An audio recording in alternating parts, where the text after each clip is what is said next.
역주행 고려사 절찬 판매 중. 고국 천왕. 이번 시간엔 드라마 우씨 왕후가 시작된 기념으로 우씨 왕후에 대한 모든 이야기를 한번 알아보도록 하겠습니다. 우씨 왕후는 고구려 제9대 왕 고국 천왕의 아내였습니다. 그러니 그녀에 대해 알려면 먼저 고국 천왕에 대해 알아야겠죠. 고구려 제8대 왕 신대왕에게는 아들이 5명 있었습니다. 첫째는 고발기, 둘째는 고남무, 셋째는 또 고발기, 넷째는 고연우, 다섯째는 고개수였는데요. 자, 그런데 고발기가 지금 첫째, 셋째에 2번 들어가 있죠. 이게 해석하기에 따라 달라요. 먼저 김부식이 쓴 삼국사기에는 이 둘이 다른 인물로 나옵니다. 두 이름은 발음만 같을 뿐 한자어가 달라요. 그래서 이쪽 의견이 맞다고 보는 시각이 있고요. 아니다, 이거 김부식이 헷갈려서 그런 거지 정황상 고발기는 고남무의 동생 1명뿐이다 라고 보는 시각이 있어요. 이렇게 보면 신대왕의 아들은 5명이 아니라 4명이 되는 거고 고남무가 첫째가 되는데요.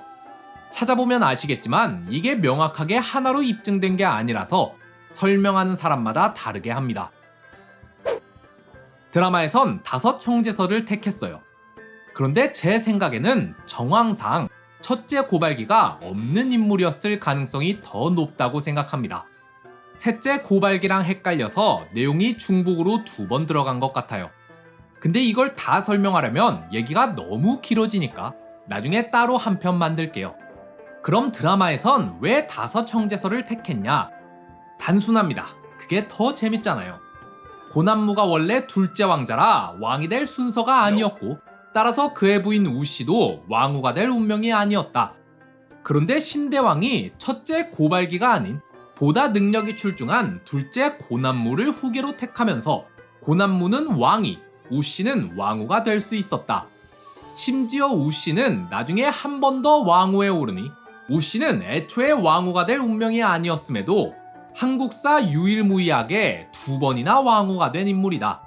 누가 봐도 이쪽이 더 재밌죠? 어차피 명확하게 하나로 결정난 게 아니라면 제가 작가라도 이쪽을 택했을 것 같아요. 이 편은 드라마 특집이니 저도 이쪽 가설에 따라 전개해 보겠습니다.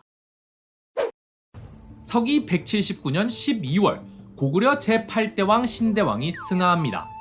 그러자 신하들은 어리석은 첫째 발기 대신 둘째 남무를 왕으로 추대하는데요. 그가 바로 고구려 제9대 왕 고국 천왕이죠.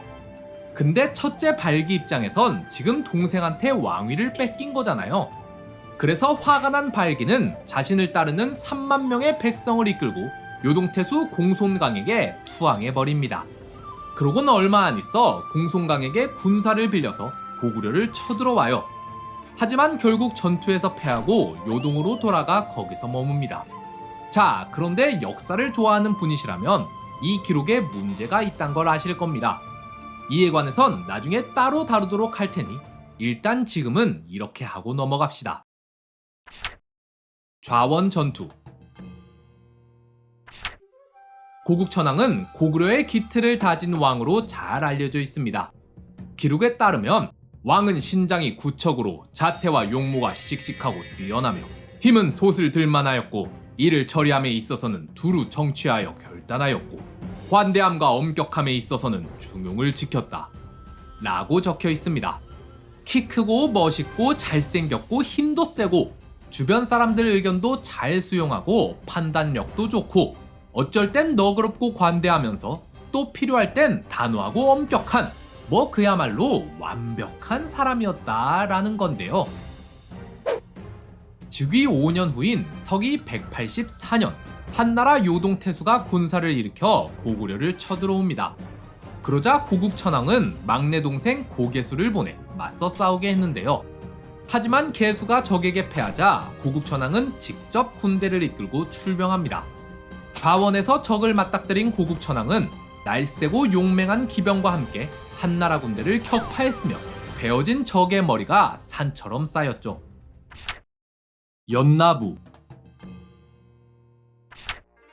이렇게 외세의 침략은 막아냈으나 이번엔 내부에서 문제가 생깁니다. 잠깐 과거로 돌아가서 고구려 제7대 왕 차대왕 때 얘기를 해볼까요? 차대왕은 폭군이었습니다. 성격이 개판이라 사람을 마구 죽이고 폭정을 일삼았죠. 그러자 명림답부라는 대신이 참다 못해 반란을 일으켜서는 그를 죽여버리는데요. 이때 차대왕의 동생은 형의 칼부림을 피해서 깊은 산골에 숨어 있었는데 명림답부가 그를 불러와 왕으로 추대한 그가 바로 제8대왕 신대왕이었습니다. 이후 명림답부는 고구려 최고위 관직인 국상에 올라 고구려의 국정을 좌지우지하게 되는데요. 고구려는 5개 부족의 연합체제로 이루어져 있었습니다. 각각 비류부, 계류부, 연나부, 관나부, 환나부 이렇게 불렸죠. 이 중에 계류부와 연나부의 힘이 특히 셌는데 그 이유는 고구려의 왕이 주로 계류부에서 배출됐고 왕비는 연나부에서 배출됐기 때문이에요. 근데 신대왕 때 국정을 주도한 명림답부가 연나부 소속이었어요. 왕비 가문인데다 국정 1인자까지 속해 있으니 연나부의 힘이 막강해졌겠죠. 연나부의 권세는 고국천왕 시기까지도 이어집니다. 고국천왕의 아내 우시왕후도 연나부 출신이었거든요. 그러다 보니 연나부에서는 가문의 권세에 힘입어 마구 횡포를 부리는 자들이 등장하는데요. 그 중심에는 중해대부 어비류와 평자 좌가려가 있었죠. 이들은 함부로 남의 집에 쳐들어가서 자녀와 집을 빼앗는 등 마구 행패를 부리고 백성을 핍박했습니다. 이 때문에 백성들의 원성이 자자했고 이들의 악행은 결국 왕의 귀에까지 들어가고 마는데요. 서기 190년 분노한 고국천왕은 어비류와 좌가려를 처단하려 합니다. 그런데 이 소식을 들은 어비류와 좌가려가 먼저 움직여요. 앉아서 죽을 날만 기다릴 순 없으니 어차피 이렇게 된 거 아예 나라를 뒤엎으려 한 건데요. 이들은 일부 연나부 세력과 결탁해 모반을 획책합니다. 그리고 이듬해인 191년 4월 군사를 일으켜 국내성으로 쳐들어가는 둘. 고국천왕은 부랴부랴 주변의 모든 병력을 동원해 겨우겨우 이들을 막아냅니다. 을파소. 이 일을 계기로 고국천왕은 한 가지 사실을 깨닫습니다. 일부 세력에게 권세가 주어지면 패단이 일어난다는 사실 말이죠. 따라서 이때부턴 인맥이 아니라 능력에 따라 관직을 등용하겠다 하는데요. 요즘 들어 사사로운 인맥으로 관직이 주어지느라 더욱이나 능력이 있는 자는 오히려 관직에 나설 수 없다 보니 그 피해가 백성에게 미치고 우리 왕실을 동요시키고 있다. 이는 과인이 현명하지 못한 탓이다. 허니 너희는 현명하고 어질면서도 지위가 낮은 인재를 정거토록 하라. 그러자 귀족들은 하나같이 안류라는 인물을 천거합니다. 그래서 왕은 안류를 불러다 관직을 주려 했지만 안류는 자신은 능력이 부족하다며 국정에 나아가길 한사코 거절하는데요. 대신 자기보다 능력이 뛰어난 자가 있다며 한 인물을 추천했죠. 신은 어리석고 불민하여 국가대사와 같은 큰 정치는 다룰 수 없사옵니다. 대신 서암록곡 좌물촌에 을파소라는 자를 쓰심이 어떠신지요?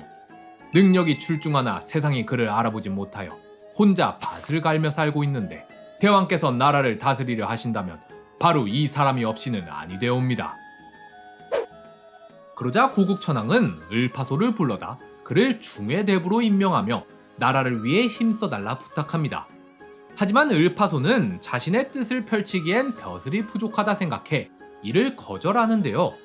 신은 둔하고 어리석어 차마 명을 감당할 수 없사오니 대왕께서는 현명한 자에게 높은 관직을 주어 대업을 이루시기를 바라옵니다. 영웅은 영웅을 알아보는 법. 을파소의 의도를 간파한 고국천왕은 그를 고구려 최고의 관직인 국상으로 전격 발탁합니다. 그런데 높으신 귀족 양반들께서 가난한 시골 농부가 하루아침에 국상 자리에 앉는 걸 두고 볼 수가 있을 리가요. 귀족들이 을파소의 말을 따르지 않으려 하자 왕은 친히 교서를 내립니다. 진실로 국상에게 따르지 않는 자가 있다면 귀천을 따지지 않고 일족을 멸하리라. 을파소는 과연 국상에 어울리는 제목이었습니다. 선정을 베풀어 백성들의 환호를 받았으며 나라를 평안하게 했는데요. 진대법.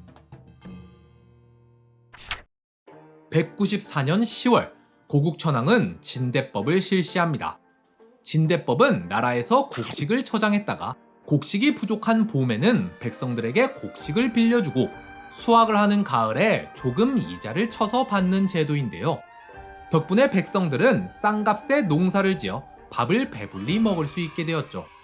이 때문에 진대법은 한국사 최초의 사회복지 정책으로 평가받기도 합니다.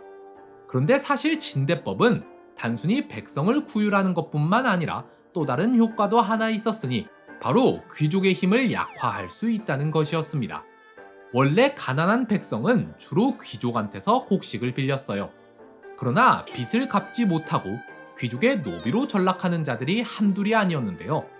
하지만 이제 나라에서 곡식을 빌려주니 귀족의 노비로 전락하는 자들이 줄어들게 되었죠.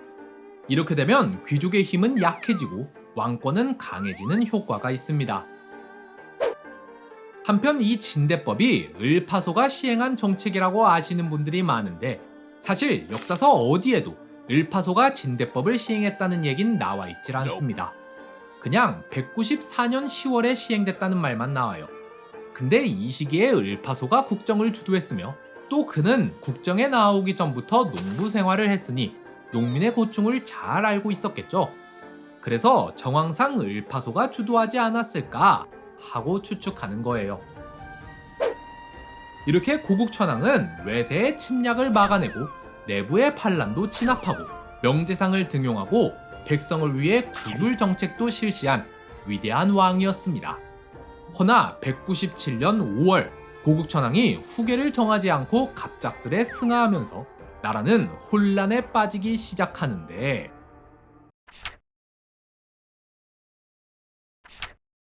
형사 취수혼. 고국천왕은 자식이 없는 채로 죽었습니다.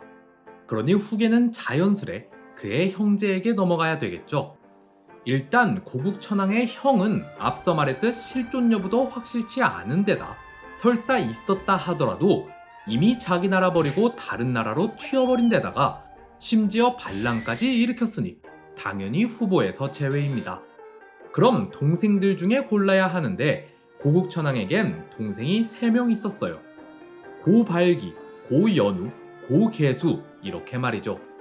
당연히 왕위 계승 1순위 후보는 첫째 동생 고발기입니다. 근데 여기서 갑자기 우시왕후가 끼어드는데요. 고구려에는 형사 취수혼이라는 풍습이 있었습니다.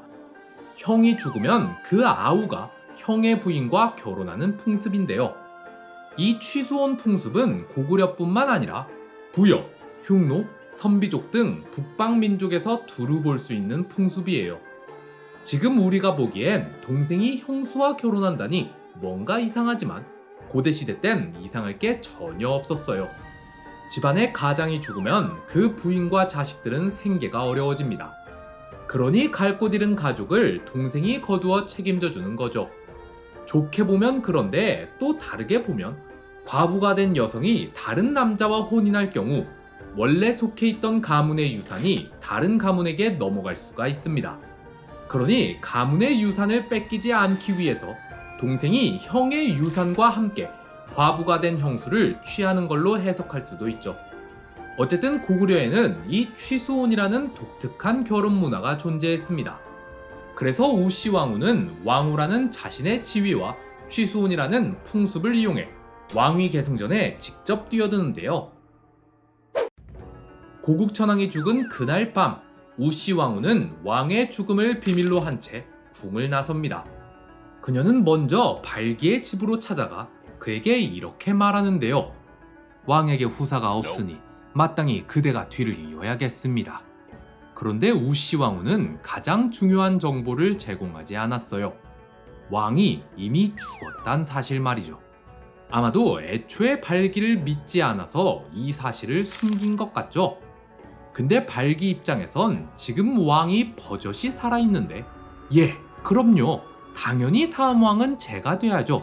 라고 했다간 반역으로 몰릴 수 있는 거 아닙니까? 그리고 발기 입장에선 어차피 왕이 후사가 없는 채로 죽으면 당연히 자기가 1순위 후보인데 가만히 있어도 되는 걸 굳이 말로 꺼내서 문제를 일으킬 필요도 없고 말이죠. 게다가 상황도, 의도도 너무 의심스러워요. 딴 사람도 아니고 왕후가 이 야밤에 혼자 돌아다니는 것도 이상한데 심지어 자기한테 말도 없이 갑자기 찾아와서는 후계를 논한다? 이상한 점이 한둘이 아니기 때문에 발기는 이렇게 답합니다. 하늘이 정해둔 운명이란 건 마땅히 돌아갈 바가 있는 것이므로 이리 가볍게 논의할 수는 없습니다. 하물며 남편이 있는 부인으로서 이리 야밤에 행차하는 것이 어찌 예의라 볼 수 있겠습니까? 그러자 왕후는 창피했는지 호다닥 발기의 집을 나와서는 그 다음 동생인 연우의 집으로 향합니다. 산상황. 연우는 왕후를 맞이하는 태도부터 완전히 달랐습니다. 왕후가 찾아왔다는 소식을 들은 연우는 곧장 의관을 갖춰 입고 직접 문 밖까지 나와 왕후를 맞이했으며 성대한 잔치까지 베풀어 주었는데요. 그러자 왕후는 연우에게 이리 급히 찾아온 목적을 말하는데 발기에게 말했을 때와 달리 이번엔 왕의 죽음을 알립니다. 대왕께서 승하하셨습니다. 지금 대왕께는 자식이 없으니 당연히 마다우 발기가 뒤를 이어야겠죠. 하여 내가 발기의 집을 찾아갔으나 발기는 내게 딴 마음이 있다고 생각했는지 매우 사납고 무례하게 굴더군요. 그런 자의 손에 이 나라를 맡길 수는 없기에 이렇게 둘째 도련님을 찾아왔습니다. 그러자 연우는 그녀의 의도를 간파하고는 예의를 다하여 극진히 대접합니다. 연우는 친히 칼을 잡고 직접 왕후에게 대접할 고기를 베는데 실수로 손가락을 다치고 마는 연우. 그러자 우씨 왕후는 자기 치마끈을 풀어서 연우의 다친 손가락을 감아주었습니다.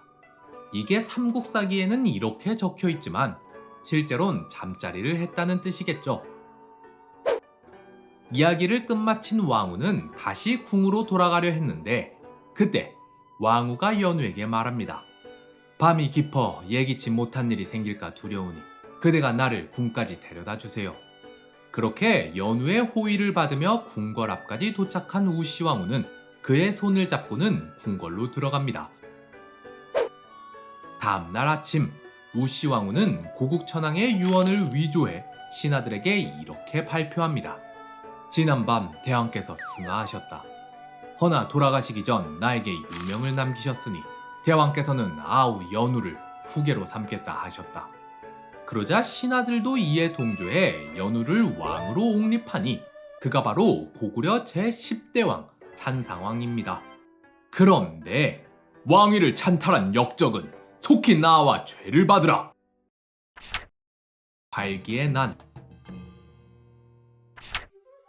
소식을 들은 발기는 크게 노하여 곧장 군사를 이끌고 궁궐로 쳐들어옵니다. 그는 군사들과 함께 궁궐을 에워싸고는 이렇게 소리치는데요. 형이 죽으면 아우가 왕위를 잇는 것이 예의거늘 연우 너는 어찌 차례를 뛰어넘어 왕위를 찬탈하는 것이냐?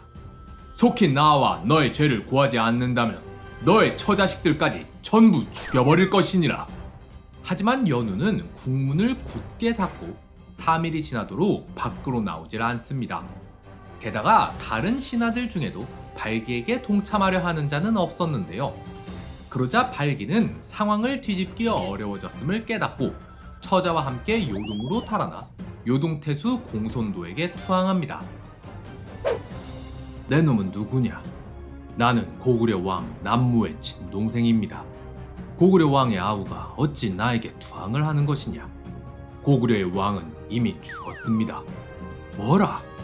고구려 왕 남무가 아들이 없이 죽었으니 마다오인 제가 그를 뒤이어 왕위에 올라야 하나 나의 아우 연우가 형수 우씨와 도모하여 천륜을 어기고 왕위에 올랐습니다. 이에 제가 너무도 분하여 이리 상국으로 항복해 온 것입니다. 그래, 그럼 이제 어찌할 테냐? 엎드려 바라오니 제게 병사 3만을 빌려주신다면 그들과 함께 고구려를 쳐들어가 난을 평정하겠나이다. 그러자 발기에게 군사를 지원해주는 공손도 입장에선 발기를 도와 그를 고구려 왕으로 만들며 고구려에 영향력을 끼칠 수 있게 되니 해볼 만한 일이라 생각했던 건데요. 그렇게 발기가 한나라군 3만을 이끌고 고구려를 쳐들어오자 산상왕은 아우 개수를 보내 이에 맞서 싸우게 합니다. 결과적으로 발기는 패해 도망치고 개수는 그를 추격하는데요. 궁지에 몰린 발기는 개수에게 이렇게 소리칩니다. 네가 지금 이 늙은 형을 죽이려는 게냐? 연우 형님께서 왕위를 사양하지 않은 것은 분명 예에 어긋난 일이 맞습니다. 헌데 그렇다고 이렇게 분을 못 이기시고 타국의 병사까지 빌려 고국을 쳐들어오는 게 과연 맞는 행동입니까? 형님께서는 죽은 후에 대체 무슨 면목으로 조상들을 배려하십니까? 개수는 정 때문에 차마 형을 죽이지 못하고 그를 놓아주는데요. 내천까지 달아난 발기는 자기가 이런 일을 벌였다는 사실이 너무 부끄럽고 후회스러워서 스스로 목을 찔러 죽고 맙니다. 차마 형의 죽음을 나 몰라라 할 수 없었던 개수는 슬피 울면서 발기의 시체를 거두어 간략하게 장례를 치러주는데요. 소식을 들은 산상왕은 형의 죽음에 슬퍼하면서도 또 한편으로는 난이 진압됐다는 사실에 기뻐했습니다. 산상왕은 전투를 승리로 이끈 개수를 궁으로 초대해 성대한 잔치를 베풀어 주었는데요. 그런데 개수의 행동이 뭔가 꺼림칙했는지 산상왕은 개수에게 이렇게 묻습니다. 발기가 다른 나라에서 군사를 빌려 우리나라를 쳐들어왔으니 이보다 큰 죄가 어디 있겠느냐? 헌데 너는 전투에서 승리하고도 발기를 죽이지 않고 놓아줬다고 들었다. 뿐만 아니라 너는 발기가 죽자 슬피 울며 장례까지 치러졌으니 이는 도리어 과인을 무도하다고 생각하는 것이 아닌가. 그러자 개수는 슬픈 표정을 지으며 눈물을 머금고 이렇게 말합니다. 저는 이제 이 한 말씀만 드리고 죽기를 청하나이다. 무슨 말인가? 왕후가 비록 선왕의 유명을 내세워 대왕을 왕으로 옹립했더라도 대왕께서 예로서 사양하지 않으셨으니 이미 형제간의 우애는 저버린 것이나 다름없습니다. 저는 단지 대왕의 미덕을 이루고자 발기의 시신을 거두어 영습한 것인데 이것으로 인해 대왕의 노여움을 당할 줄을 어찌 알았겠습니까? 대왕께서 만약 어진 마음으로 발기의 악을 잊고 형에 대한 예의를 갖추어 장사를 지내준다면 누가 감히 대왕이 옳지 않다고 하겠습니까? 저는 이미 할 말을 다 하였으니 죽어도 여한이 없습니다. 관부로 나아가 처형을 받겠습니다. 개수가 말을 마치자 산상왕은 그에게 다가가더니 온화한 표정을 지으며 이렇게 말합니다. 과인이 어질지 못하여 그릇된 결정을 할 뻔했는데 지금 너의 말을 들으니 진실로 나의 잘못을 알겠구나. 부디 나를 책망치 말아다오. 그렇게 산상왕은 발기에게 왕의 예를 갖추어 장사 지내줍니다.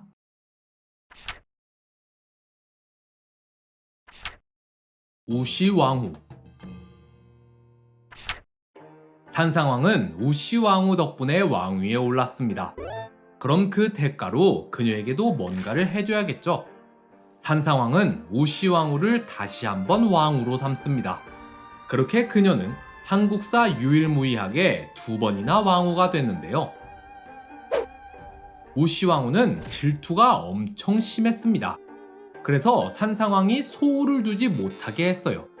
여기서 소후란 왕의 정실 부인이 아닌 후비를 일컫는 말입니다. 그런데 문제가 하나 있으니 우시왕후가 산상왕과 결혼한 뒤에도 아이를 갖지 못하는 겁니다. 앞서 고국천왕 때도 이게 문제가 된 게 고국천왕이 후사 없이 죽어서 그 사단이 난 거잖아요. 뒤에 보면 아시겠지만 우시왕후의 투기는 가히 상상을 초월합니다.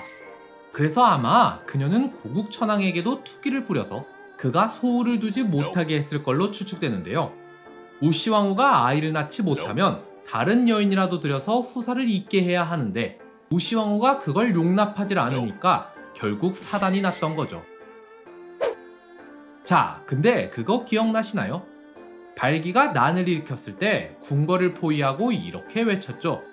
연우 네가 차례를 어기고 왕위를 찬탈했으니 그 죄가 크도다. 당장 나오지 않으면 내 처자식들을 모두 죽여버리겠다. 네 처자식들을 죽여버리겠다? 그럼 산상왕에겐 원래 처자식이 있었단 거네요. 그런데 산상왕은 왕위에 오른 다음에 후사가 없는 문제로 고민을 합니다. 소후한테서라도 얻을 수 있다면 다행인데 산상왕에겐 소후도 없었다고 해요. 그럼 산상왕이 왕위에 오르기 전에 있었던 그의 처와 자식들은 어떻게 된 걸까요? 기록엔 안 나와 있지만 제 생각엔 발기가 죽였을 것 같습니다. 그러니 산상왕이 후사 문제로 걱정을 하는 거겠죠. 산상왕이 왕위에 오른 지 7년이 지나도록 자식이 생기질 않자 그는 크나큰 고민에 빠집니다. 얼마나 걱정이 심했는지 꿈까지 꾸는데요. 산상왕 7년 3월 어느 날 산상왕이 잠을 자는데 꿈에서 하늘이 나타나 그에게 이렇게 말합니다. 내가 너의 소우로 하여금 아들을 낳게 할 것이니 걱정하지 말라. 잠에서 깬 산상왕은 신하들을 불러다 이렇게 묻습니다. 어젯밤 꿈에서 하늘이 나에게 이르기를 내가 너의 소우로 하여금 아들을 낳게 할 것이니 걱정하지 말라 라고 하였다. 헌데 내겐 소우가 없으니 어찌해야겠는가? 그러자 국상 을파소가 이렇게 답합니다. 하늘이 정한 운명을 어찌 한낱 인간이 헤아릴 수 있겠습니까? 전하께서는 하늘을 믿고 차분히 기다리소서. 그리고 바로 다음 달에 을파소가 죽습니다. 을파소가 죽자 사람들은 슬피 울었다고 하는데요. 훈여 산상왕 12년 하늘의 꿈을 꾼 지도 5년이나 지났지만 아직 왕에겐 후사가 없었습니다. 그러던 어느 날 왕이 제사를 드리기 위해 준비를 하던 도중에 제사에 쓸 돼지가 달아나 버리고 맙니다. 담당자는 서둘러 돼지를 잡으려 했지만 돼지가 이리 뛰고 저리 뛰는 바람에 잡을 수가 없었는데요.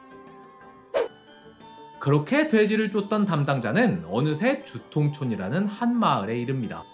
그런데 웬 20살쯤 돼 보이는 아리따운 여인이 고운 미소를 띠면서 돼지를 품에 안고 있었는데요. 덕분에 담당자는 돼지를 찾아 궁으로 돌아옵니다. 이 얘기를 들은 산상왕은 이 일을 기이하게 여겨 그 여인을 만나보고자 합니다. 근데 우시왕후가 알면 난리를 칠 테니 밤에 몰래 궁을 나서는 산상왕. 여인의 집에 도착한 산상왕은 종을 시켜 자신이 왔음을 알립니다. 여인은 왕이 왔다는 사실에 차마 거절하지 못하고 그를 집으로 들이는데요. 여인을 보고 한눈에 반한 산상왕은 곧장 그녀와 동침하려 했지만 그를 말리는 여인. 왜 그러느냐? 대왕께서 저를 원하신다면 제가 어찌 거절할 수 있겠습니까? 다만 그 전에 한 가지만 약조해 주시옵소서. 무슨 약조 말이냐? 제가 만약 대왕의 총애를 입어 아들을 베게 된다면 대왕께서는 부디 저를 버리지 말아 주시옵소서. 그래, 내 약조하마. 그렇게 여인을 품은 산상왕은 자정이 되자 궁궐로 돌아옵니다. 이 일이 있은 지 4개월쯤 지난 어느 날 우시왕후가 이 사실을 알게 됩니다. 분노한 우시왕후는 곧장 병사를 보내 그녀를 죽이라 하는데요. 내 덕에 왕이 되었으면서 감히 은혜를 모르고 딴 여자와 동침을 해. 여봐라, 당장 그녀를 찾아내 죽여버리고 오거라.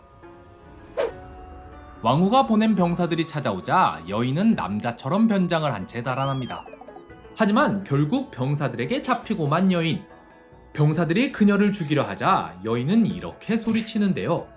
너희들이 지금 나를 죽이려는 것이 왕께서 내리신 명령이냐? 아님 왕후의 명이냐? 지금 내 뱃속에는 전하의 아들이 있느니라. 너희가 나를 죽이는 것은 상관없으나 감히 왕자까지 죽이려 드는 게냐? 그러자 병사들은 하는 수 없이 그녀를 놓아줍니다. 그런데 이 소식을 들은 왕후는 크게 노하여 이렇게 소리치는데요. 뭐라? 그년이 왕자를 베었다고? 내 기필코 그년을 죽여야겠다. 고정하시옵소서. 전하의 아들을 벤 자를 죽였다가 뒷일을 어찌 감당하려 하십니까? 왕후는 어떻게든 여인을 죽이려 했지만 결국 실행하지는 못합니다. 한편 이 소식을 들은 산상왕은 여인을 찾아가 묻습니다. 네 뱃속에 있는 아이는 누구의 아이냐? 저는 평생토록 형제와도 자리를 같이 하지 않았는데 하물며 외간 남자를 가까이 했겠습니까? 지금 제 뱃속에 있는 아이는 실로 대왕께서 주신 혈육입니다. 그러자 산상왕은 크게 기뻐하며 여인에게 큰 선물을 내리고 우시왕후에게도 이 사실을 알립니다. 이제 공식적으로 여인의 아이는 산상왕의 아이가 되었으니 우시왕도 그녀를 손대지 못하게 됐는데요. 그해 가을 주통촌의 여인이 아들을 낳습니다. 그러자 산상왕은 크게 기뻐하며 이렇게 말하는데요. 이 아이는 하늘이 내게 주신 후사로다. 교사에 쓸 돼지 덕분에 이 아이를 얻었으니 아이의 이름을 교체라 하겠다. 또한 이제부터 아이의 어미를 소후로 삼겠노라. 과거에 이 여인이 아직 어미의 뱃속에 있을 때 여인의 어머니는 한 무당을 찾아가 점을 쳤는데 무당이 말하길 이 아이는 반드시 왕후가 될 것이다 라고 하였습니다. 그러자 여인의 어머니는 기뻐하며 여인의 이름을 왕후가 될 여인이란 뜻으로 후녀라 지었다고 합니다. 이로부터 4년 후인 산상왕 17년, 산상왕은 교체를 왕태자로 삼습니다. 그리고 시간이 흘러 산상왕 31년 5월, 산상왕이 세상을 떠나니 교체는 그를 산상릉에 장사 지내고 왕후를 산상왕이라 짓는데요. 그렇게 왕태자 교체가 왕위에 오르니 그가 바로 고구려 제11대 왕 동천왕입니다. 우씨왕후의 죽음. 우씨왕후는 동천왕이 왕위에 오를 때까지도 살아있었습니다. 동천왕이 이미 왕위에 올랐음에도 우씨왕후는 그를 믿지 못했기 때문에 그의 성품을 시험하려 했는데요. 우씨왕후는 동천왕이 사냥 나가는 것을 기다렸다가 왕이 나가자 사람을 시켜 왕의 술에 끄는 말의 갈기를 잘라버립니다. 사냥을 마치고 돌아온 동천왕은 말의 갈기가 잘려있는 것을 보고는 이렇게 말하는데요. 말의 갈기가 없으니 참으로 불쌍하구나. 뿐만 아니라 우씨왕후는 왕의 시중을 듣는 사람을 시켜서 음식을 올릴 때 왕의 옷에 국을 엎지르게 합니다. 그러나 동천왕은 이때도 화를 내지 않고 그냥 넘어갔는데요. 이 사건은 동천왕의 성품을 보여주는 동시에 우씨왕후의 권력이 얼마나 막강했는지를 보여주는 사건이기도 합니다. 이미 왕위에 오른 동천왕을 이렇게까지 시험하려 하다니 그녀의 성품과 권력이 어땠는지를 알 수 있겠죠. 동천왕 2년, 동천왕은 우씨왕후를 왕태후로 봉합니다. 그리고 6년이 더 지난 동천왕 8년 9월, 마침내 우씨가 숨을 거두는데요. 우씨는 숨을 거두기 전에 이런 유언을 남깁니다. 내가 평소 잘못된 행실을 일삼았으니 장차 무슨 면목으로 고국천왕을 뵙겠는가. 바라건대 고국천왕 옆이 아닌 산상왕의 능 옆에 나를 장사 지내주기를 청하노라. 그렇게 우씨가 죽자 동천왕은 그녀의 뜻에 따라 산상왕의 능 옆에 그녀를 장사 지내줍니다. 그런데 한 무당이 동천왕을 찾아와 이렇게 말하는데요. 고국천왕께서 저에게 강림해 이리 말씀하셨습니다. 어제 우씨가 산상왕에게 가는 것을 보고 내가 화를 참지 못하고 그와 더불어 싸웠다. 돌아와서 생각해보니 낯이 부끄러워 차마 사람들이 볼 수가 없겠더구나. 네가 조정에 알려 나의 무덤을 좀 가려달라고 하거라. 그러자 동천왕은 사람을 시켜서 고국천왕의 능 앞에 소나무를 7겹이나 심게 합니다. 결론부터 말씀드리자면 저는 우씨왕후가 악녀라고 생각합니다. 좋게 해석될 여지가 하나도 없어요. 근데 드라마에선 우씨를 선한 인물로 그리죠. 그러다 보니 실제 역사적 사실과는 전혀 다른 왜곡된 내용이 너무 많이 등장하는데요. 실제론 우씨왕후가 악하면 악하지 절대로 선한 인물은 아니었거든요. 그리고 우씨왕후가 형사취손으로 연우를 택한 이유는 저렇게 악한 발기에게 이 고구려를, 나의 사랑하는 백성을 절대 맡길 수 없어서가 아니라 그냥 지 권력 높이 싫어서 그런 거예요. 이 이야기는 우씨왕후와 고발기 사이의 권력 다툼 끝에 우씨왕후가 승리하고 고발기가 패배한 거지 선한 우씨가 악한 발기를 몰아내는 내용이 절대 아닙니다. 그럼 발기가 선했냐? 전 그것도 아니라고 봐요. 선한 놈이 남의 나라 군대 끌고 고국을 쳐들어옵니까? 그래서 저는 이게 선과 악의 싸움이 아니라 그냥 둘이 똑같은 놈들끼리 권력 투쟁한 거라고 봅니다. 따라서 지금부턴 우씨왕후의 추악한 본성에 대해 그리고 이 이야기의 진실에 대해 알아보겠습니다. 첫째, 고발기. 본격적으로 우씨왕후 얘기를 시작하기에 앞서 드라마에서 고국천왕의 형으로 나오는 첫째 고발기에 대해 잠깐 짚고 넘어갈게요.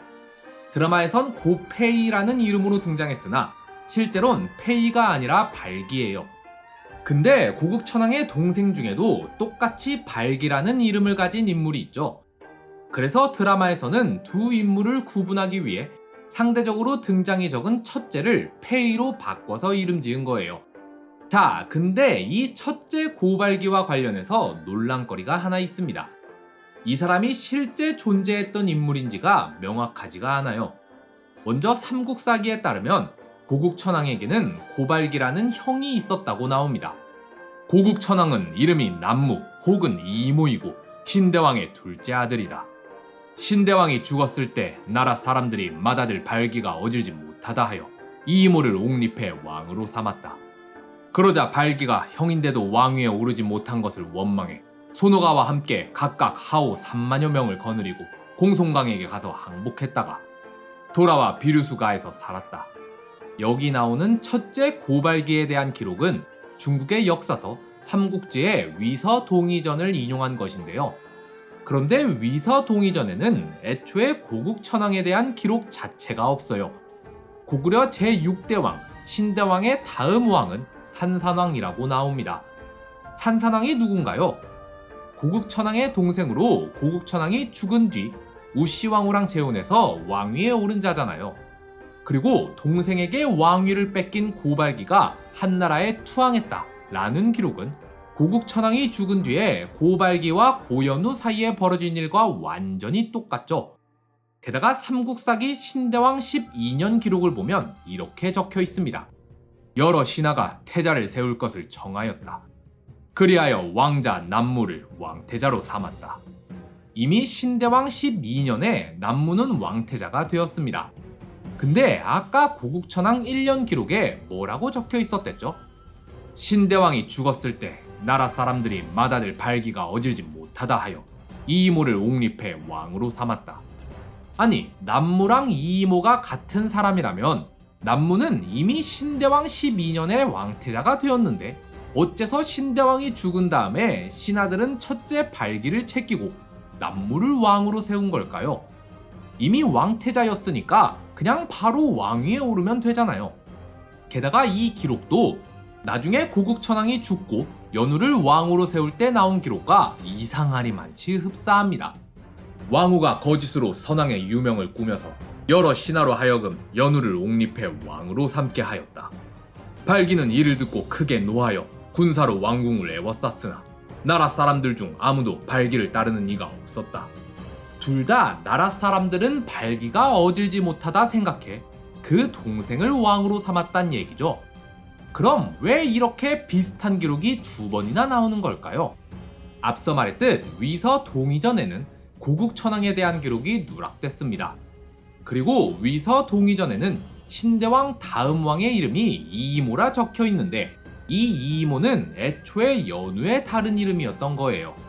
근데 김부식이 이걸 착각해서 이 이이모가 신대왕 다음 왕이라니까 그냥 남무인 줄 알고 여기 나오는 기록을 남무, 고국천왕 쪽에다 그대로 옮겨 적는 바람에 고발기에 대한 기록이 중복으로 두 번 들어가 버린 겁니다. 게다가 이때 고발기가 요동태수 공송강에게 투항했다고 하는데 이때 공송강은 요동태수가 아니었어요. 이 기록도 오류가 있죠. 자, 이걸 종합적으로 정리해보면 이렇습니다. 첫째 고발기는 애초에 없는 인물이었습니다. 고남무는 신대왕의 첫째 아들로 신대왕이 살아있을 때 이미 왕태자로 책봉되었으며 신대왕이 죽자 자연스럽게 다음 왕으로 올랐습니다. 그런데 고국천왕이 후사 없이 죽어버리는 바람에 그의 맏아우 고발기가 그를 뒤이어 왕위에 올라야 했습니다. 그런데 여기서 우씨왕후가 끼어들어가지고 신하들과 짝짝꿍해서 그 다음 동생인 연우를 옹립해버린 겁니다. 화가 난 발기는 한나라에 투항했다가 군사 3만을 빌려서 고구려를 쳐들어왔으나 결국 패배해 자결하고 맙니다. 여기까지가 진실인데 위서동의전에는 고국천왕에 대한 기록이 누락돼 버리는 바람에 고국천왕이 죽었을 때 벌어진 일을 마치 신대왕이 죽었을 때 벌어진 일처럼 기록해버린 거예요. 근데 또 김부식이 이걸 그대로 옮겨 적는 바람에 고국천왕이 즉위할 때도 같은 일이 벌어진 것처럼 기록이 중복으로 들어가 버린 거죠. 그럼 정황상 사형제설이 유력한데 왜 드라마에선 오형제설을 택했냐? 그건 앞서 말했듯 드라마잖아요. 그냥 그게 더 재밌으니까 그걸 택한 거겠죠. 어차피 이것도 명확하게 하나로 굳어진 정설이 아니라 가설 중 하나일 뿐이니까 가능성이 낮더라도 그냥 더 재밌는 쪽을 택한 거죠. 악의 축 우시왕후. 자, 이제 본격적으로 우시왕후에 대한 이야기입니다. 먼저 드라마에서는 우시왕후의 자리가 위태로운 걸로 나옵니다. 신하들이 우시왕후를 폐위시키려 하죠. 그리고 고국천왕은 운명의 여인 우씨를 너무나 사랑하면서도 저 악한 신하들로부터 우리 우씨를 지키기 위해 일부러 우씨를 멀리하고요. 이건 전혀 사실과 다른 얘기입니다. 당시 우시왕후는 권력의 정점에 있었어요. 신대왕 시절부터 권력을 장악한 명림답부가 연나부 출신이라 했잖아요. 그리고 우시왕후도 연나부 출신이고 말이죠. 그래서 삼국사기에 이런 기록이 등장합니다. 고국천왕 12년 중해대부인 패자 어비류와 평자 좌가려는 모두 왕후의 친척으로서 나라의 정치 권력을 잡고 있어 그 자제들까지도 권력을 믿고서 교만하고 사치스러웠으며 다른 사람의 자녀를 약탈하거나 다른 사람의 밭과 집을 탈취하니 나라 사람들이 원망하고 분하게 여겼다. 왕이 이를 듣고 노하여 그들을 죽이려 하자 좌가려 등이 내 연나와 함께 모반하였다. 고국천왕 13년 4월 왕은 왕도 인근의 군사와 말을 징발해 그들을 병정하였다. 자, 여기서 나왔듯 어비류와 좌가려는 권세를 등에 업고 백성들에게 온갖 폐악질을 자행한 그야말로 순수악 그 자체였습니다. 그리고 이들이 이런 권세를 얻을 수 있었던 이유는 왕후의 친척이었기 때문이었고 말이죠. 이들이 반란을 일으켰을 때 가담한 세력도 왕후가 속해 있는 연나부 세력이었습니다. 따라서 우린 이런 추측이 가능합니다. 고국천왕 시절 우시왕후 세력 사람들이 왕후의 권세를 등에 업고 백성을 핍박했으며 심지어 반란을 일으키려고까지 했다. 그러나 고국천왕에 의해 이 반란은 진압됐으며 이 일을 계기로 우시왕후의 권세는 위축되었다. 드라마에선 우시왕후 혼자 착해서 악한 귀족들이 그녀를 몰아내려고 한 것처럼 나오는데 그게 아니고 우시왕후 스스로가 그 악한 귀족들의 수장이었던 거예요. 악의 축이었던 거죠. 근데 어비류와 좌가려의 반란을 계기로 우시왕후를 필두로 한 귀족 세력이 힘을 잃고 말았죠. 그래서 바로 뒤이어 등장하는 기록이 고국천왕이 을파소를 등용한 겁니다.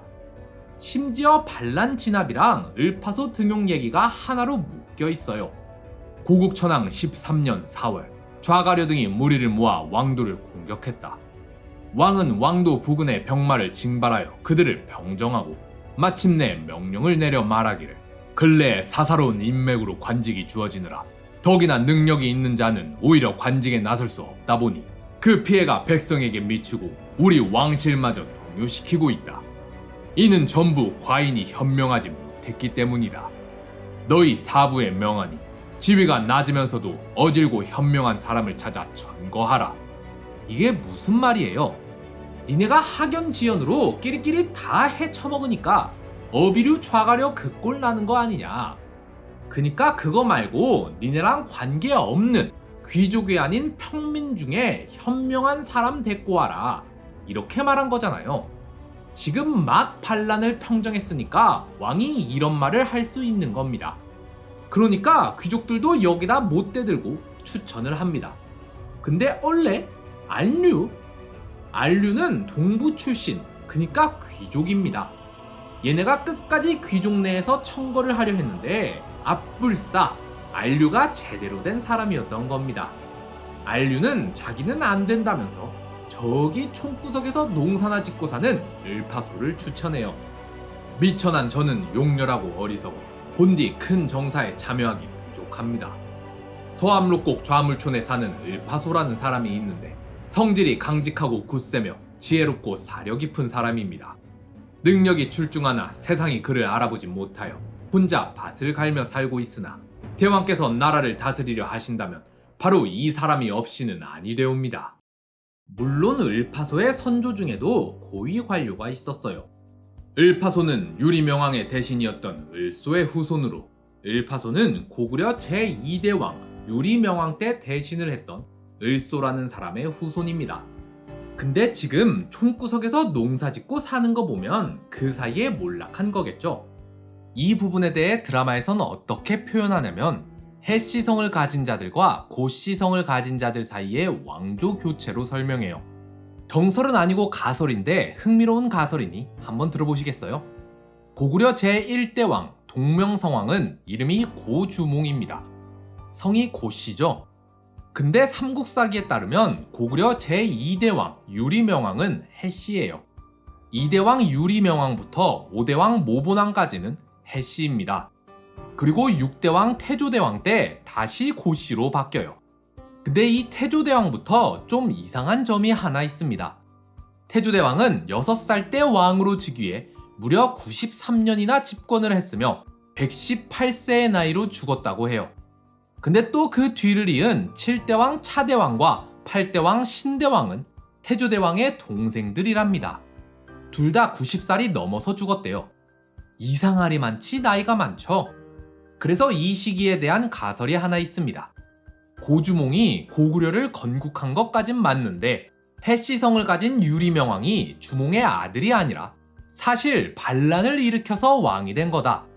그래서 그 뒤론 해시성을 가진 자들이 줄줄이 왕을 했는데 태조대왕부터 신대왕까지 이어지는 약 130년 사이에 고씨 일족과 해씨 일족 간의 권력 다툼이 있었고 결과적으로 고씨 일족이 승리해서 다시 왕위를 되찾은 거다.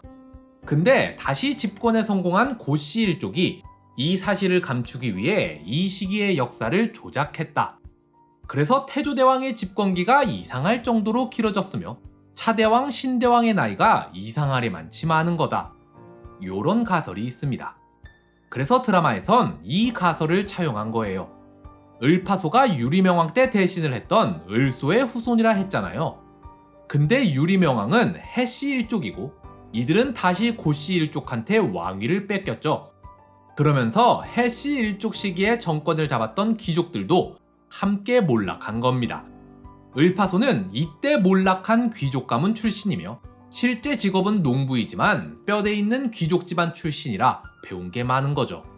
자, 어쨌든 이건 가설이고 드라마 얘기니까 다시 본문으로 돌아오자면 을파소는 촌구성 농부 출신이라고 합니다.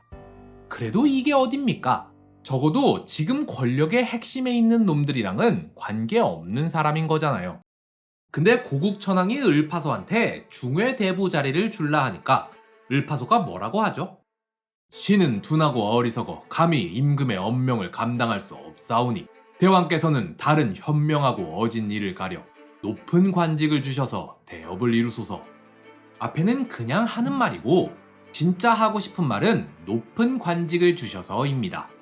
제가 지금 총구성 농부 출신인데 이 콧대 높은 귀족 양반들이 제 말을 듣겠습니까? 그러니 더 높은 관직을 주셔야 제대로 된 일을 할 수 있습니다. 라는 말이에요. 고국천왕도 현명해서 이걸 바로 알아듣고는 을파소를 고구려 최고위 관직인 국상에 임명합니다. 근데 을파소가 우려했던 것처럼 국상까지 됐는데도 이 귀족 양반들이 을파소 말을 안 들어요. 그러니까 고국천왕이 뭐라 하죠? 진실로 국상에게 따르지 않는 자가 있다면 귀천을 막론하고 일족을 멸하리라. 깝치면 다 죽여버리겠다는 거예요. 고국천왕이 이렇게까지 강경한 태도를 취했던 이유가 뭐라고요? 앞서 어비류와 좌가려의 반란이 있었으니까요. 고국천왕 스스로도 한번 크게 되었고 반란을 진압함으로써 귀족들의 권세도 한층 약해졌으니 이제야 비로소 귀족을 견제할 힘이 생긴 겁니다. 앞서 고국천왕 12년에 고국천왕은 이미 어비류와 좌가려의 패단을 알고 이들을 죽이려 했어요. 근데 13년 4월이 되도록 손도 못 쓰고 있었을 뿐만 아니라 오히려 그 사이에 정보가 새어나가서 이 둘이 먼저 반란을 일으키죠. 이렇게 됐던 이유가 그 전에 고국천왕이 귀족을 견제할 힘이 없어서 알면서도 생각만 하고 직접 손을 못 쓰고 있었던 거예요. 근데 반란을 진압함으로써 명분이 생겼죠. 그래서 이 기회에 바로 을파소 등용까지 직행해버린 거고요. 여기서 고국천왕과 대립하던 귀족 세력의 수장은 누구라고요? 우시왕후라고요. 어비류와 좌가려는 모두 왕후의 친척으로서 나라의 정치 권력을 잡고 있어.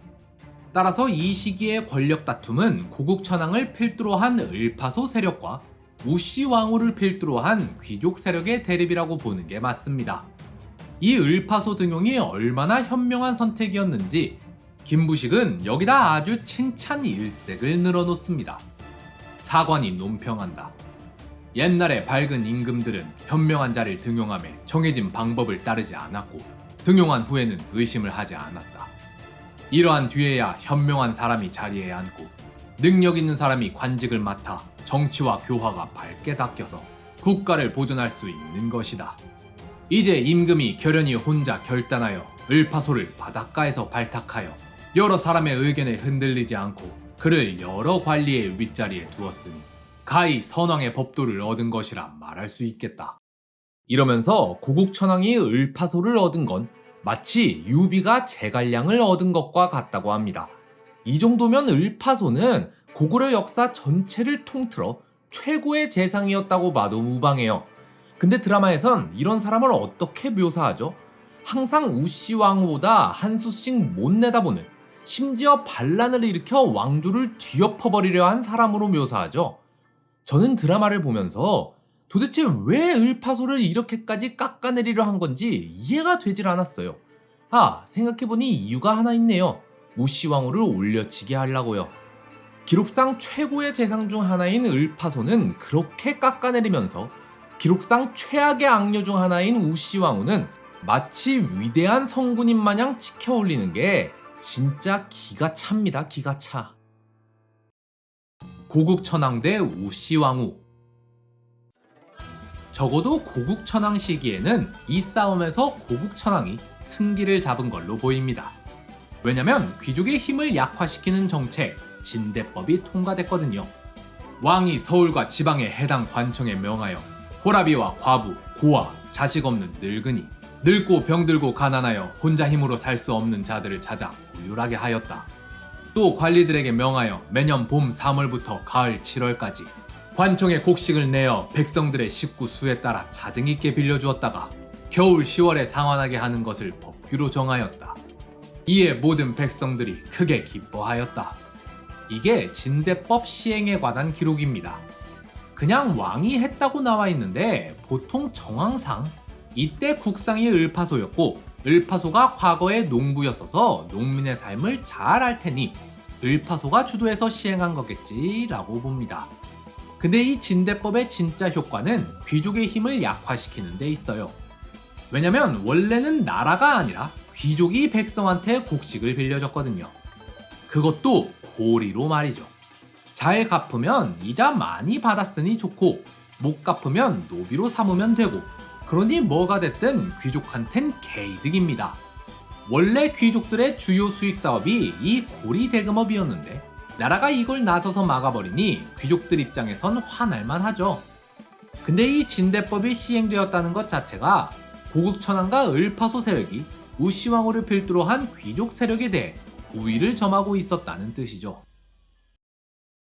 고국천왕의 죽음의 배후. 드라마에선 고국천왕이 독사를 당해요. 당연히 근거 일도 없는 허구고요. 기록에는 그냥 담백하게 죽었다고 적혀 있습니다. 고국천왕 19년 5월 왕이 죽자 고국천원에 장사 지내고 왕후를 고국천왕이라 하였다. 그리고 바로 산상왕편 시작하면서 산상왕이 왕이 된 경위가 나옵니다. 처음에 고국천왕이 죽었을 때 왕후 우씨가 비밀로 하여 왕의 죽음을 발설하지 않고 밤에 왕의 아우 발기의 집으로 가서 말하기를, 자, 우씨 왕후는 왕의 죽음을 비밀로 하고 곧장 왕의 맏아우 발기를 찾아갑니다. 취소혼을 하기 위해서죠. 드라마에서는 이걸 어떻게 표현하죠? 일단 왕이 죽기 전부터 우씨는 귀족의 압박을 받고 있었어요. 근데 왕이 죽어버리니까 이제 진짜 쫓겨날 위기에 처한 거잖아요. 그러자 우씨는 자신의 힘으로 자신의 미래를 개척하기 위해 취수혼을 통해 왕후의 자리를 지키려 합니다. 드라마에서는 이 점을 굉장히 강조해요. 능동적이고 주체적인 여성, 자기 손으로 왕을 직접 뽑는 그런 여성. 귀족이 아닌 백성을 위한 왕후. 발기 같은 악독한 자에게 이 고구려를 넘길 수는 없으니 직접 위험을 무릅쓰고 다른 왕을 찾아 나서는 이 시대의 참된 군주. 이거 다 개뻥입니다. 우씨 왕후가 취수온을 택한 이유는 백성 그딴 거 1도 관심 없고요. 우씨 왕후는 백성을 핍박하고 권력을 남용한 악의 축 그 자체입니다. 우씨 왕후가 취수온을 하려 했던 이유는 딱 하나, 오로지 지 권력 놓기 싫어서 그런 겁니다. 저는 만약에 고국천왕이 진짜로 드라마처럼 독살을 당했더라면 그 범인은 우씨 왕후일 확률이 가장 높다고 봐요. 고국천왕의 급사로 인해 가장 이득을 본 사람이 누구죠? 우씨 왕후예요. 앞서 말했듯 고국천왕은 우씨 왕후 세력과 대립했습니다. 우씨 왕후를 필두로 한 귀족 세력은 왕과 을파소에게 밀려 힘이 약해지고 있었어요. 그러나 왕이 갑자기 죽고 우씨 왕후의 뜻대로 다음 왕이 선별됩니다. 그리고 귀족들은 전부 이에 동조하죠. 발기에게 한 명도 가담하지 않고 전부 연우를 밀어요. 그렇게 왕위에 오른 연우는 우씨 왕후 눈치 보느라 12년이나 후사가 없는데도 소우 한 명 못 들이다가 몰래, 그것도 궁 밖에다 후사를 만들고 옵니다. 다시 말해 산상왕은 우씨 왕후의 권세에 눌려서 여인 한 명 취하지 못하는, 아무것도 못하는 왕이었던 거예요. 따라서 고국천왕의 죽음으로 가장 이득을 본 우씨 왕후가 독살의 주체로 더 어울리죠. 게다가 기록에는 마치 담백하게 왕이 죽자 장사 지낸 것처럼 나와 있는데 이것도 좀 이상해요. 왕후가 왕의 죽음을 비밀로 하고 궁 밖을 나갔대요. 이게 그냥 가능한 일입니까? 궁 안에 있는 모든 사람이 왕후의 사람이어야만 가능한 일이죠. 게다가 고국천왕이 뭐 아팠거나 투병 생활을 좀 했거나 이렇게 뭔가 죽을 것 같은 기미가 보였으면 관료들이 후계를 정해달라는 얘기라도 꺼냈을 텐데 그런 것도 없어요. 왕 스스로도 자기가 죽을 것 같았으면 왕후가 수작 부리지 못하게 후계를 정해놨을 텐데 그걸 안 했단 말이에요. 게다가 후계 정하는 수순이 누가 봐도 이상한데 귀족, 관료 중에 누구 하나 반기를 드는 사람이 없어요. 딱 한 명, 왕위 뺏긴 발기 빼고는 말이죠. 그래서 저는 독살까지는 아니더라도 적어도 고국천왕은 급사를 한 게 아닐까. 그러니까 우씨 왕후가 수작을 부릴 수 있었던 거 아닌가 라고 생각합니다. 발기 대 우씨. 왕이 죽자 우씨 왕후는 바로 뭔가를 눈치챕니다. 지금 이게 다시 권력을 가져올 절호의 기회라는 걸 말이죠. 우씨 왕후는 곧장 왕의 마다우 발기를 찾아갑니다. 뭐 어디 보면 애초에 우씨랑 연우가 불륜 관계였을 수도 있다는 얘기가 있던데 저는 그건 말도 안 된다 생각하고요. 애초에 연우한테 줄 거였으면 왜 발기를 먼저 찾아갑니까? 그냥 제끼고 바로 연우한테 갔죠. 우씨에게 최선의 선택은 일단 발기였던 겁니다. 순리상 발기가 왕이 되는 게 맞으니까 발기를 떠보러 간 거죠. 근데 우씨 입장에선 일단 얘를 믿을 수가 없어요. 우씨가 발기한테 왕이 이미 죽었다는 사실을 말하는 순간 게임은 끝입니다. 우씨에겐 남은 카드가 없어요. 왕 죽었어. 이제 너가 왕이야. 근데 나 계속 왕후 하고 싶거든. 나랑 취수원해서 나 또 왕으로 삼아줄래? 이렇게 부탁밖에 할 수 있는 게 없잖아요. 게다가 발기는 이미 처자가 있습니다. 왕의 죽음을 아는 순간 발기는 갑이 되고 우씨는 을이 돼서 발기한테 제발 나랑 결혼해줘 하고 비는 것밖엔 할 수 있는 게 없단 말이에요. 미천 다 털리고 나서 빌어봤자 발기가 그걸 왜 받아주겠습니까? 우씨랑 취소는 안 해도 어차피 왕위는 내 건데 말이에요. 그래서 발기한텐 왕이 죽었단 사실을 숨긴 겁니다. 그리고 그냥 떠보죠. 왕에게 후사가 없으니 그대가 마땅히 그를 이어야겠습니다. 발기 입장에서는 어이가 없었을 겁니다. 아니, 어차피 왕이 후사 없이 죽으면 내가 다음 왕이 될 텐데 나한테 굳이 이 말을 왜 하는 거야? 이거 긍정했다가는 괜히 반역으로 몰릴 수도 있다니까요.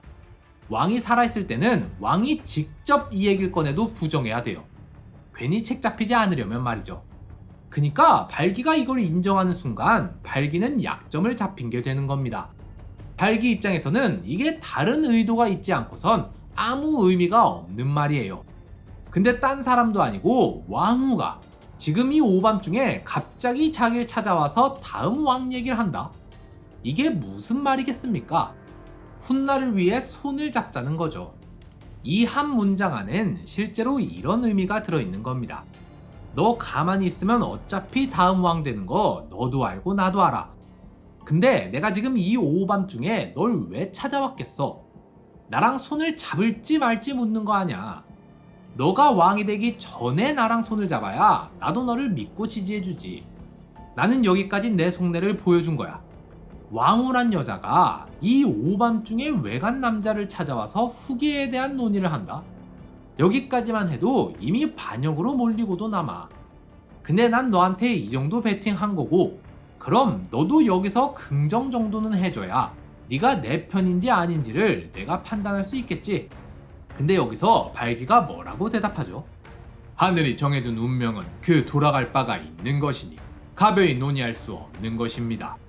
하물며 부인네가 밤에 나다니는 것이 어찌 예의라고 하겠습니까? 앞문장은 어차피 내 건데 뭔 소리 하는 거야 라는 거고요. 뒷문장은 네가 지금 오밤중에 개수작 부리는 거 다 아니까 허튼 소리 말고 그냥 돌아가라 라는 겁니다. 발기는 우씨한테 너랑 손 안 잡겠다고 얘기한 거예요. 그러니까 우씨가 쪽팔려서 호다닥 나와버리죠. 왕후가 부끄러워하며 곧 연우의 집으로 갔다. 우씨와 연우의 동맹. 자, 근데 발기의 집을 나온 우씨는 차선책인 연우를 찾아갑니다. 근데 연우에겐 바로 왕의 죽음을 알리죠.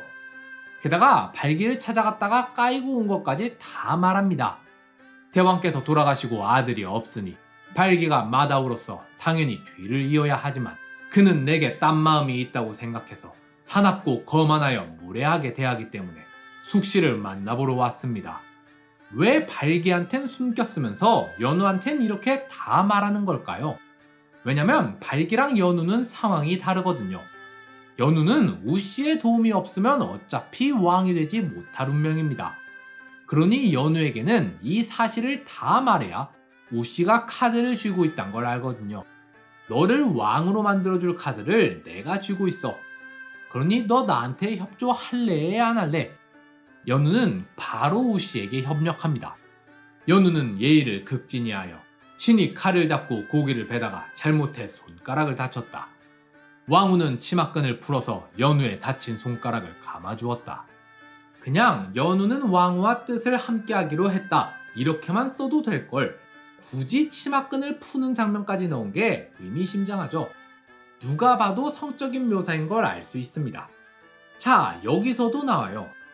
왕후가 나라를 위해 연우를 선택한 거라면 여기서 성적인 장면이 나올 필요가 없어요.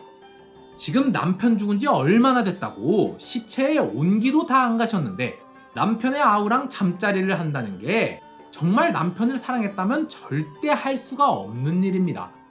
일 다 끝내고 내일 해도 되잖아요. 하지만 왕후는 오로지 자기 권력만을 생각했기 때문에 혹시라도 연우가 왕되고 나서 맘 바꾸면 안 되니까 바로 굳히기 들어간 거죠. 이 바쁜 와중에 말이에요. 그 다음엔 어떻게 하죠? 연우를 데리고 궁으로 돌아오죠. 왕후가 돌아가려 할 때 연우에게 이르기를 밤이 깊어서 뜻밖의 일이 있을까 두려우니 그대가 나를 궁궐까지 바래다 주십시오 라고 하였다. 연우가 그 말대로 하자 왕후가 그의 손을 잡고 궁궐로 들어갔다. 굳이 손까지 잡고 들어갔대요. 그냥 만천하에 다 알리는 겁니다. 우리 이런 사이라고. 왜요? 연우가 딴소리 못하게요. 자, 그런데 드라마에선 이 장면을 묘사할 때 성관계 장면을 빼요. 아니, 그냥 그 정도만 한 게 아니에요. 산 상황을 무슨 대가리 빈 변태 새끼 마냥 묘사하죠. 실제 역사 기록엔 딱 이 장면에만 성적인 묘사가 들어가 있는데 드라마에선 흐름에 맞지도 않게 야한 장면을 우겨 넣다가 실제로 넣어야 할 장면은 또 드러냈어요. 왜냐면 이 장면을 넣으면 우시왕후가 좀 별로거든요. 남편 죽은 지 하루도 안 지나서 그 동생과 잠자리를 하는 여인이라는 건 어떻게든 숨기고 싶었으니 일부러 장면을 뺀 걸로밖에 안 보입니다. 그러면서 막 산상황을 가둬놓질 않나. 마지막에는 걸스 캔 두 애니띵 하는데 진짜 그럼 발기는 착할까? 바로 다음날 우시왕후는 고국천왕의 유명을 위조해서 연우를 왕으로 옹립합니다. 분명히 위조했다고 써 있어요. 다음날 날이 밝을 무렵 왕후가 선왕의 명이라고 속이며 여러 신하들에게 명령하여 연우를 왕으로 삼았다.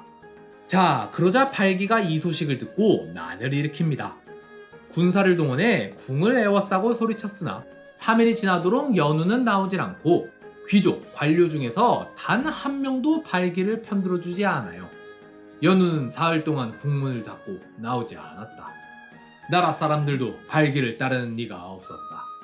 여기서 또 증명됐죠. 귀족 관료가 우씨랑 대립했더라면 우씨가 선왕의 유명을 위조까지 해서 순서를 어기고 연우를 옹립하겠다는데 반대를 안 할 리가 있나요? 진짜로 고국천왕의 유명을 남겼으면 그냥 죽자마자 공표했겠죠. 그 밤중에 왕후가 왕의 죽음을 비밀로 하면서까지 몰래 나가서 연우를 왜 데리고 옵니까? 말 같지도 않은 소린데 단 한 명도 반대를 안 했다고 해요. 그니까 전부 우씨랑 한패였던 겁니다. 근데 그럼 이러실 수 있어요. 을파소는요? 을파소는 고국천왕 편이라면서 왜 여기선 입을 다물고 있었을까요? 왜냐면 이미 대세가 기울었기 때문입니다. 여기서 을파소랑 발기의 차이점이 드러나요. 을파소는 이미 대세가 기울었음을 알고 후위를 기약하기로 합니다.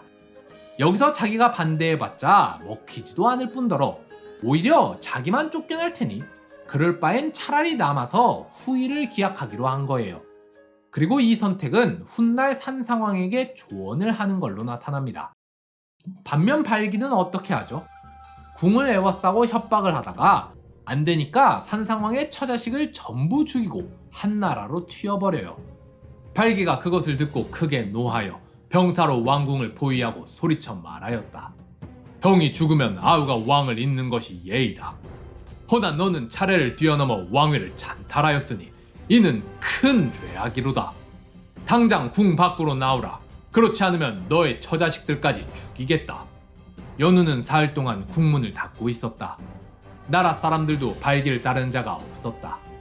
발기는 어려움을 알고 처자들과 함께 요동으로 도망갔다. 처자식을 죽였다 라는 정확한 문장은 없지만 일단 발기가 그걸로 협박을 했어요. 그리고 산산왕이 왕위에 오른 다음에 우씨왕후를 왕으로 맞이하는데 그 뒤로 소우도 없고 후사도 없어서 고민한다는 말이 나와요. 왕위에 오르기 전에 함께하던 처와 자식이 살아있었으면 그들이 소우, 왕자가 됐을 테니 고민할 필요가 없었겠죠. 그래서 저는 이때 발기가 협박만 한 게 아니라 실제로 다 죽였을 거라 생각합니다. 근데 그걸로도 안 되니까 발기가 한나라로 도망을 쳐요. 그러더니 한나라 군사 3만을 빌려서 고구려를 쳐들어오죠. 여기서 을파소랑 발기의 차이점이 드러나는 겁니다. 을파소는 이미 늦었음을 알고 후위를 기약했습니다. 하지만 발기는 화를 못 참고 타국의 병사를 빌려서까지 고국을 쳐들어와요. 발기가 선한 자라면 절대로 이런 짓을 할 수가 없죠. 이 행동 하나로 발기는 왕위에 어울리는 인물이 아니었다는 걸 스스로 증명한 겁니다. 따라서 우리는 발기가 앞서 우씨왕후의 제안을 거절한 것도 또 이렇게 타국의 병사를 빌려 고국을 쳐들어온 것도 전부 자기 스스로를 위한 행동이었음을 알 수 있습니다. 얘도 지 권력 나누기 싫었던 거예요. 우씨왕후랑 똑같은 놈인 거죠. 그래서 제가 앞에서 이 사건은 선악의 싸움이 아니라 그냥 우씨와 발기의 권력 다툼이라고 보는 게 맞다 라고 한 거고요. 어쨌든 결국 발기는 패하고 도망을 쳐요. 근데 드디어 정상인이 한 명 나옵니다. 고국천왕 형제 중 막내 동생 고개수가 발기도 진정시키고 산상왕도 진정시켜서 상황을 잘 마무리합니다. 우씨왕후의 추악한 본성. 그리고 시간이 흘러 산상왕 7년 3월 산상왕이 후사가 없는 문제로 고민을 하자 꿈에서 하늘이 나타나 계시를 내려줍니다. 내가 너의 소우로 하여금 아들을 낳게 할 것이니 염려치 말라. 그러자 산상왕이 관료들한테 나는 소우가 없는데 이걸 어떡하냐고 묻죠. 꿈에 하늘이 나에게 이와 같이 간곡하게 말하였는데 내겐 소우가 없으니 어찌해야겠는가. 그러자 을파소가 말합니다. 천명이란 예측할 수 없으니 임금께서는 기다리십시오. 이게 진짜로 하늘이 계시를 내려준 걸 리가 없잖아요. 고국천왕이 왕위에 있은 게 19년이고 산상왕이 왕위에 오른 지가 벌써 7년이나 지났습니다. 산상왕은 과거에 처자식이 있었으니 산상왕한테 문제가 있는 것도 아니에요. 26년 동안이나 후사가 없는 걸로 보아 우시왕후가 임신을 못하는 몸인 것 같은데 이러다 나도 후사 없이 죽게 생겼다. 빨리 소라도 드려야 되는 거 아니냐? 라면서 신하들한테 고민 상담을 한 걸로 봐야겠죠. 근데 을파소가 여기서 이렇게 답합니다. 지금은 아니야. 좀 더 기다려. 그리고 얼마 안 있어서 을파소가 죽어요. 산상왕 7년 8월 국상 을파소가 죽으니 온 나라 사람들이 통곡하였다. 그 다음 기사가 바로 주통촌의 여인썰입니다. 산상왕 12년 이래저래 해서 산상왕이 주통촌의 한 여인을 찾아가 잠자리를 했고 그 하룻밤 만에 여인이 임신을 해요. 자세한 내용은 앞서 다뤘으니까 생략하고요. 근데 하필 궁녀도 아니고 귀족 집안 사람도 아니고 웬 촌구석에 사는 여인이 왕의 씨를 베거든요. 우시왕후가 얼마나 눈에 불을 켜고 갈궈댔으면 왕이 궁녀나 귀족 집안 여인들은 손도 못 대고 있다가 몰래 궁을 빠져나가서 웬 촌구석까지 가서 애를 만들고 옵니다. 이때면 벌써 고국천왕 19년에 산상왕 12년까지 해서 최소한으로 잡아도 우시왕후가 결혼한 지 31년이나 됐습니다. 이 정도까지 아이가 안 생겼으면 포기할 만도 한데 아니면 자기 집안 권력을 지키려 그런 거였으면 집안 사람 중에 소우를 드리라 하던가 그것도 아니고 이 여자는 무조건 자기여야만 되는 거예요. 내가 아니야? 그럼 넌 죽을 때까지 애 없는 거야. 우시왕후가 아무 여자랑도 잠자리조차 못하게 눈에 쌍심지를 켜고 투기를 부리니 왕이 몰래 도망을 쳐서 총구석에다 애를 만들고 오는 지경에 이른 거 아닙니까? 그래서 아까 을파소가 기다려 아직 때가 아니야 라고 한 거고요. 자, 근데 이 사실을 알게 된 우시왕후가 어떻게 하죠? 사람 보내서 그 여자 잡아다 죽이라 하죠. 이게 어떻게 선한 사람이 할 짓입니까? 결혼한 지 31년이 지나도록 애를 못 낳았어요. 정말 나라를 생각했으면 소우라도 들여서 왕의 후사를 잇게 해야죠. 안 그러면 난리 날 텐데. 이미 실제로 발기해난 한 번 겪었잖아요. 그때 사람 얼마나 죽었겠습니까? 근데 아직도 이렇게 연병을 떠는 걸 보면 우시왕후는 악녀도 이런 악녀가 없습니다. 그냥 다 필요 없고 집안이고 뭐고 다 꺼지고 오로지 내 권력만 중요해. 내 권력을 위해서라면 왕도 내 맘대로 고를 거고 그래서 전쟁 났어? 뭐 어쩌라고. 왕이 다른 여자를 앉는 거 절대 용납 못해. 내 애가 아니면 그 누구도 왕위를 이을 수 없어. 그것 때문에 전쟁이 나든 백성이 죽어나가든 그게 뭔 상관인데 나라가 망하는 한이 있어도 내 새끼가 아니면 안 돼. 31년을 애를 못 낳았어? 그래도 상관없어. 나라 망하라지 뭐. 이 마인드인 거예요, 우시왕후는. 그게 아니면 여기서 주통촌의 여인을 죽이라는 명령을 못 내리죠. 심지어 여인이 왕의 씨를 뱉다는 얘기를 듣고는 이건 반드시 죽여야 된다고 난리를 쳐요. 병사들이 그 여자를 감히 죽이지 못하고 돌아와서 그 여자의 말을 보고하였다. 왕후가 노하여 반드시 죽이려 하였으나 이루지 못하였다. 왕후는 어떻게든 여인을 죽이려 했는데 병사들 입장에선 이걸 어떻게 죽입니까? 지금 31년 만에 처음 생긴 왕의 자식이에요. 이걸 어떻게 죽여요? 이거 죽였다간 가문, 일족, 삼족, 사돈의 팔촌까지 그냥 걔랑 밥 한 번 먹은 사이까지도 다 잡아다 죽일걸요. 그래서 결국 실패하고 왕도 이 사실을 알게 됩니다. 왕이 누구 애냐고 물으니까 여인이 네 애라고 대답하죠. 그러자 왕은 기뻐하면서 여인에게 선물을 내리고 왕후한테도 가서 단돌이 해요. 저거 내 맞으니까 손대지 마 라고 말이죠. 근데 과연 진짜 산상왕의 아이가 맞을까요? 일단 여인이 자기 입으로 맞다고 했고 시기도 딱 맞아요. 산상왕이 여인을 품은 게 산상왕 12년 11월이고요. 여인이 아이를 낳은 게 산상왕 13년 9월입니다. 여인이 처녀였음은 산상왕이 확인을 했겠죠. 그러니 여인이 자긴 살면서 한 번도 다른 남자를 가까이 한 적 없다고 하니까 산상왕이 그걸 믿은 걸 테고요. 그러니 정황상 맞을 겁니다. 만에 하나 아닐 수도 있는데 산상왕 입장에선 지금 그게 중요합니까? 아니어도 자기 애라 믿고 싶겠죠. 얘 아니면 내 인생에 후사란 없는데 한 번 그 난리를 쳤는데 우시왕후가 또 그러게 냅두겠습니까? 그니까 산상왕 입장에선 진실이고 뭐고 상관없이 얘는 무조건 내 애가 맞는 겁니다. 그렇게 아이가 태어나고 아이는 커서 산상왕의 뒤를 이어 왕위에 오릅니다. 동천왕은 18살 때 왕위에 올라요. 이미 다 컸단 거예요. 이때 우씨는 이미 왕후가 된 지 50년이나 지났습니다. 못해도 60은 넘었을 거고 70살이 넘었을 수도 있어요. 근데 이 늙을 대로 늙은 우씨는 다 큰 왕한테 시험을 합니다.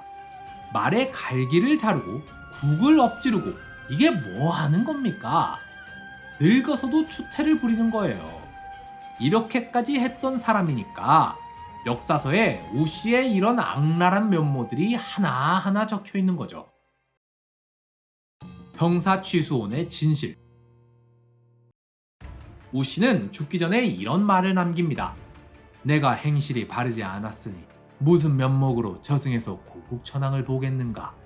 만약 차마 내 시신을 도랑이나 구덩이에 버리지 못하겠거든 나를 산상왕릉 곁에 묻어달라. 우씨는 어째서 스스로 내가 행실이 바르지 않았으니 무슨 면목으로 고국천왕을 보겠는가 라고 말했을까요? 우씨가 이렇게 스스로 회고를 할 정도로 고국천왕한테 잘못한 게 뭐가 있는데요? 딱 하나 있습니다. 형사취수원이요. 드라마에서는 우씨를 설명할 때 이렇게 말합니다. 권력에 굴복하지 않고 스스로 운명을 개척한 진취적인 여성. 근데 이게 정말 맞을까요? 형사취수원의 목적은 두 가지입니다.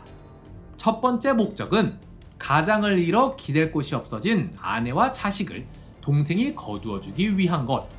또 다른 목적은 과부가 된 여인이 다른 남성과 혼인할 경우 본래 속해 있던 가문의 유산을 다른 가문에게 뺏기게 되니 이걸 막기 위해서 본래 가문에 속해 있는 남동생이 여인과 함께 가문의 유산을 취하기 위한 것.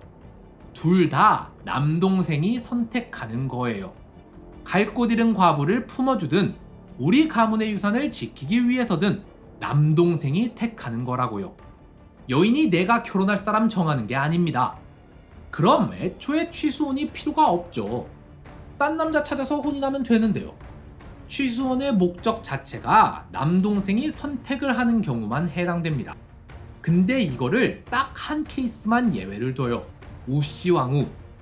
우씨왕후만 진취적이고 능동적으로 자신의 운명을 개척한 걸로 포장을 한단 말이에요. 아니죠. 형사취수원이 실제로 고구려에서 일반적으로 이루어지던 풍습이라 할지라도 우씨왕후의 케이스는 우씨가 이걸 자기 권력을 지키는 용도로 악용을 한 거지 절대 선한 의도였다고 볼 수가 없는 겁니다. 이렇듯 우씨가 악하다는 증거는 한두 개가 아닙니다. 이렇게 증거가 넘쳐나는데도 우씨를 권력에 굴복하지 않고 진취적이고 능동적으로 자신의 운명을 개척한 여인. 악한 발기와 귀족들에게서 고구려를 지키기 위해 위험을 무릅쓰고 험한 길을 나선 여인. 백성을 위한 나라를 만들기 위해 귀족들의 반대를 무릅쓰고 진대법을 지킨 여인. 이렇게 포장하는 건 아무리 생각해도 좀 무리가 있죠. 그니까 드라마는 드라마일 뿐 우씨왕후는 역사의 길이 남을 악녀 중의 악녀입니다. 그래서 이 우씨왕후에 대해 조선시대의 사서 동국통감은 이렇게 논평합니다. 천하 고금의 더러운 행동과 도덕에 위배된 짓을 한 자는 특히 이 한 사람뿐이다.